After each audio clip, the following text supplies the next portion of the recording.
Whoa, you see that?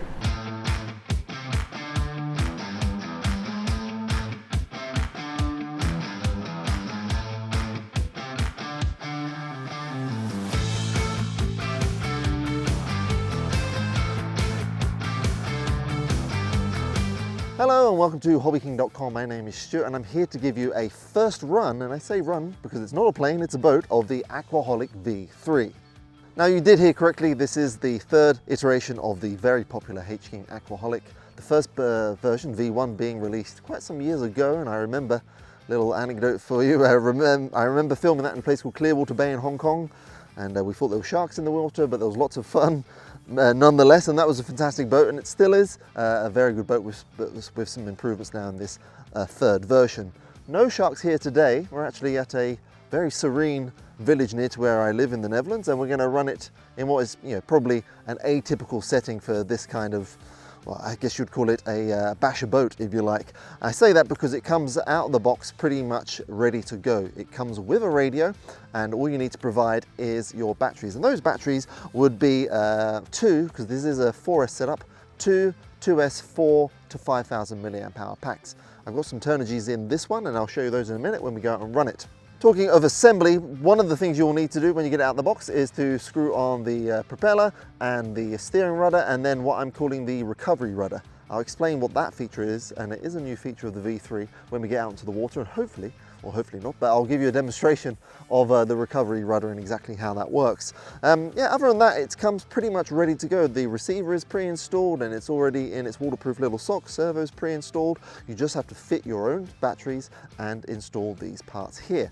Super vibrant scheme on the Aquaholic V3, which really helps, especially if you're on grayer water like we are today. Really pops nicely on the water, but it also runs really nice on the water. You'll see that when we're out there. It is a brushless setup, and it's an outrunner 2815 outrunner on this, and it comes with a waterproof 60 amp water-cooled ESC, and also of course the motor is water-cooled too. Now in terms of boat phonetics, it has a beam of 180 millimeters. Beam, I assume I'm not a boat guy, it's the width, and it has a length of 730 millimeters, which in old money is around 29 inches. So out the box, it's a really nice package, and it's really hot on this 4S setup for its size. And if you're looking for a really fun boat, just for some boat bashing as I will call it, you can't go wrong with the Aquaholic V3. Now I'm not a boat guy particularly, I have one or two. I'm not particularly experienced, but I found this very easy. And the idea of this video is just to show even someone like myself with little experience on boats can have a lot of fun out in the water with the V3 Aquaholics, as you can even if you're an experienced boater too. Okay, so we're going to take it out on this nice patch of water we've got here, and probably spoil the serenity of this village because it has got some sound to it. Quite a cool sound if you're into it, but it has got some sound to it.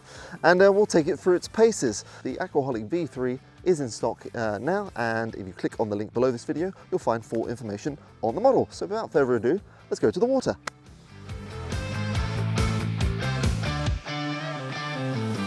Okay, so we've got the boat down here by the water's edge. As you can see, these are the two 4,000 milliamp hour 2S packs for 4S in total, so they're in series. There's the water-cooled brushless outrunner and the water-cooled 60 amp ESC. Under this balloon is the pre-installed receiver, and there's the steering servo. The hatch is really simple. It's just a simple twist and lock mechanism. And I'm going to turn it on now, and we'll get it out in the water and we'll give it a spin. Okay, here it is in the water. Now keep in mind that you won't really get the benefit of the power until it really gets on step. It's somewhat tight here, but we'll give it a go anyway. Remember, I'm not a boat guy, but I do like playing around with them, so the control of the boat is very much representative of that. But it's a great boat, so let's go ahead and give it a spin. And bring it out here. And as it picks up in speed, then it really gets on step. There we go. Whoa. Yeah, right? That's quick. Yeah. So it takes a few seconds. And I think, now the product developer behind this, a guy called Byron from the Hong Kong office, he told me, because he is a boat guy, you've got to keep the speed on to a certain extent in the turn, and then it keeps traction and control in the turn. That's about half throttle now. Yeah, if you back off the speed, then you'll lose your control authority in the turn. So it's a learning experience for me, but you soon get the hang of it. It's actually a lot of fun. So I'm going to go ahead and give it a bit more bashing on the water, and I think I'll try and show you that that recovery system.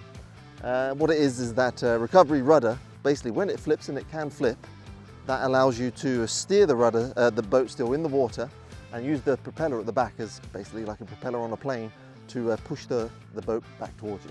Let's see if we can get it to flip over. But first, let's do a few more runs. Keep the speed up in the turn. Oh yeah.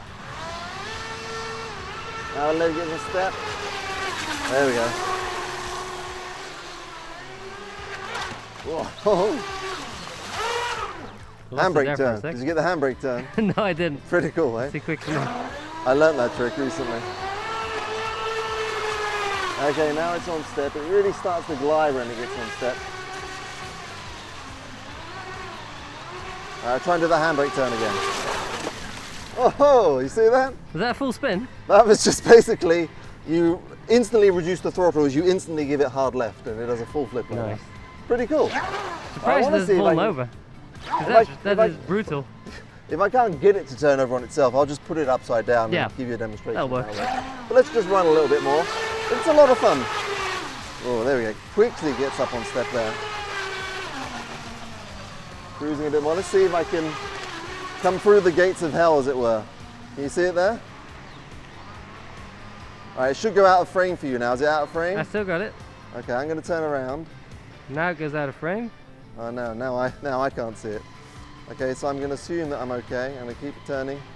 Yeah, there it is. I see it now. You ready? Cool. There we go. Oh, look at that spray.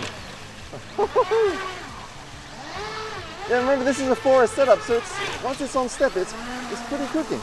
And run times you can get up to about 8 or 10 minutes on these packs, and you can fit the bigger 5,000 packs if you have them. But these Turnigy Blue 4000s, for me, really suit well because of the perfect balance of duration, power, and weight. Do another handbrake turn. Oh, what a big splash. That was excellent. That was really good. Okay, I'm getting the hang of this. Do a few more passes, then I'll show you that recovery rudder. Just do some nice. Whoa, there we go. If you hit some waves there, it will bounce a little. Yeah, we'll part the fun. Do one more pass coming this way. Get a nice, fast run. And then we'll bring it in and I'll show you the recovery rudder in action.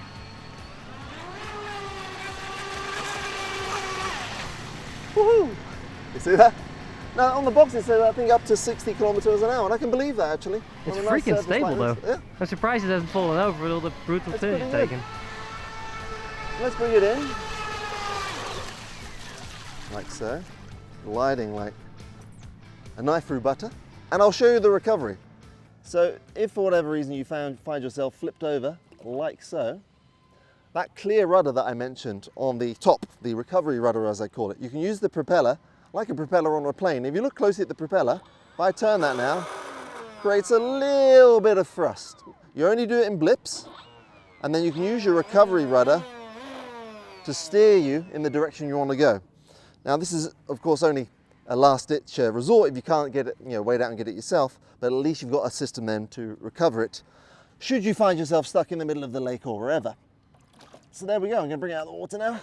There she is. Now the handy thing with the Aquaholic, as with most boats, it has this little drain nipple at the bottom there, so if there is any water ingested, it will either come out through the water cooling pipe or through this hole at the back of the boat, and then when that's all done you just squeeze that back inside. But actually if you look inside now, there shouldn't be much in the way of water. Let's have a look. Nope, pretty much bone dry. You see that? Now I'm going to continue to get a good, a few more, probably like 5, 6, 7 more minutes run time on this, doing that kind of running. So I'm going to go ahead and do that now. But for now, we will finish off this video, and I will tell you that the Aquaholic is available now. And if you click below this video, you'll see a link to the site where you can purchase it. And if you're looking for, holidays are coming up, summer holidays, for example, spring holidays. If you're looking for some fun on the water, you can't go wrong with Aquaholic.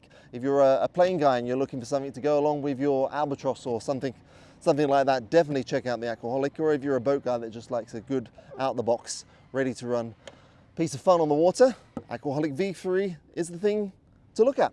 So check out the link below. I'm going to run the boat a little bit more, and I'll see you guys next time.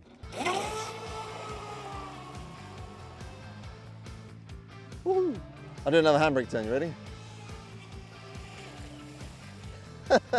I don't know if it's called a handbrake turn, but I like it.